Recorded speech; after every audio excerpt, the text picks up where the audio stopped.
Finally दोस्तों दीपेंद्र सिंह ऐरी के लिए बहुत खुशी की खबर है और खुशी के खबर के साथ साथ दुख का भी ये खबर है क्योंकि दीपेंद्र सिंह ऐरी को यह से 20 लीग में खेलने का मौका मिलेगा। जो कि मैं आपको बता दूं दोस्तों, ये से 20 लीग यानी कि साउथ अफ्रीका लीग होता है। जैसे इंडिया में IPL होता है, नेपाल में NPL होता है, उसी तरह यह से 20 लीग साउथ अफ्रीका में होता है।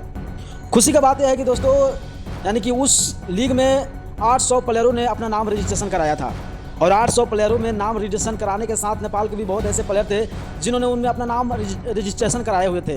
इतना ही नहीं दोस्तों, 800 में से यानी कि 541 का नाम आया यानी कि शॉर्ट आउट हुआ, जिसमें दीपेंद्र सिंह ऐरी नेपाल के एक इकलौते खिलाड़ी हैं जिनका नाम शॉर्ट आउट हुआ है। और ये खुशी की बात है। और दुख की बात है कि दोस्तों शायद आपको लगता है कि जो यह से 20 लीग हो रहा है उसमें कोई फ्रेंचाइजी दीपेंद्र सिंह ऐरी को अपने टीम में रखेगा, क्योंकि रिसेंटली अगर हम आपको बात करें कोई भी फ्रेंचाइजी रखने से पहले वो उनका परफॉर्म देखेगा।